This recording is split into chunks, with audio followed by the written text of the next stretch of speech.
ബഹുമാനപ്പെട്ട ഉസ്താദുമാരെ, സ്നേഹനിധികളായ എൻ്റെ വർണ്ണശലഭങ്ങളെ, അസ്സലാമു അലൈക്കും. ഞാനൊരു കൊച്ചു കഥ പറയാം, ശ്രദ്ധിച്ചു കേൾക്കുമല്ലോ. വിസ്മയിപ്പിച്ച വിരുന്ന് സൽക്കാരം, ഇതാണ് എൻ്റെ കഥയുടെ പേര്.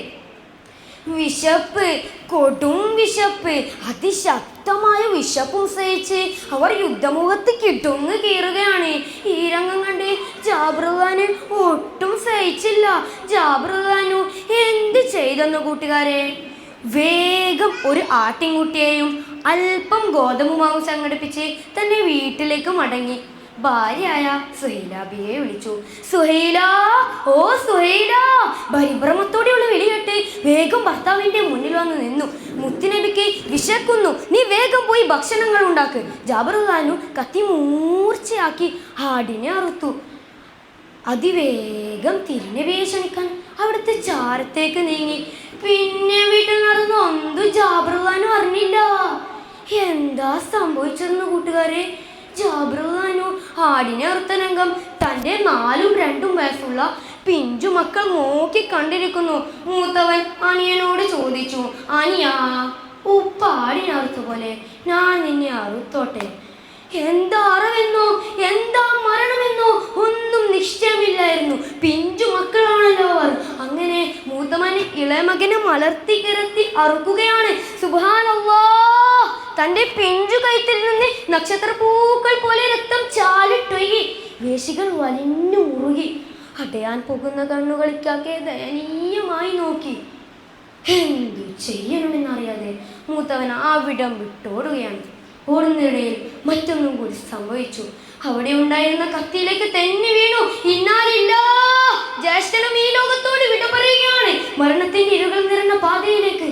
ഒരു വീട്ടിലെ 2 മക്കൾ താങ്ങുമോ? സുഹൈലാബി ഇത് താങ്ങുമോ? സ്നേഹനിധിയായ ഉമ്മ ഇത് താങ്ങുമോ? ഇല്ല, ലോകത്തൊരു ഉമ്മാക്കും ഇത് താങ്ങാൻ കഴിയില്ല. അങ്ങനെ ജാബിറുഖാന്റെ ക്ഷണം സ്വീകരിച്ച മുത്തുനബി സ്വല്ലല്ലാഹു അലൈഹി വസല്ലം തങ്ങളും സ്വഹാബത്തും ജാബിറുഖാന്റെ വീട്ടിലേക്കെത്തി. സുഹൈലാബിയാകെ ബേജാറായി. കടൽ പോലെ പ്രസിദ്ധമായിരുന്നു സുഹൈലാബിയുടെ മനസ്സ്. ഒരു ഭാഗത്ത് മുത്തുനബിയോടുള്ള ഇഷ്ടം ഓളം വെട്ടുന്നു. അത് തീരങ്ങളെ ചുംബിക്കുന്ന തിരമാലകളെ പോലെ സുഹൈലാബിയുടെ മനസ്സിനെ വാരി പുണർന്നപ്പോൾ ഒരു തരത്തിലൊക്കെ ക്ഷമ കിട്ടി. ഇങ്ങനെ ഓരോന്നും ആലോചിച്ച് നിൽക്കുമ്പോഴാണ് ജാബിറുഖാനുവിൻ്റെ സ്നേഹത്തോടെയുള്ള വിളി. സുഹൈല, ഓ സുഹൈല!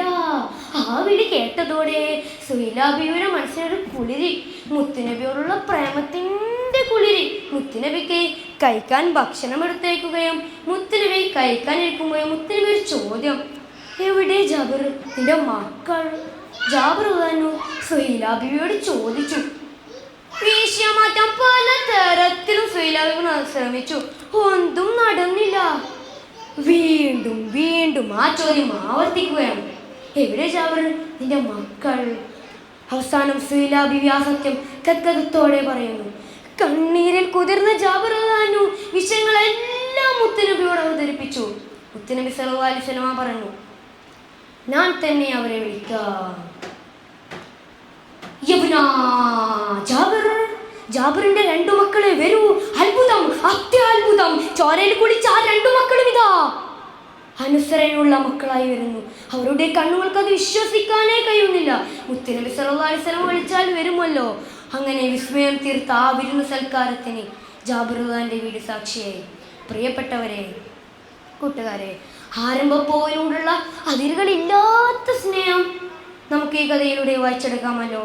അല്ലാഹു സുബ്ഹാനഹു വ തആല സുഹൈലാബിയുടെ ഈമാൻ നമുക്ക് ഏവർക്കും നൽകുമാറാകട്ടെ. ആമീൻ. അസ്സലാമു അലൈക്കും.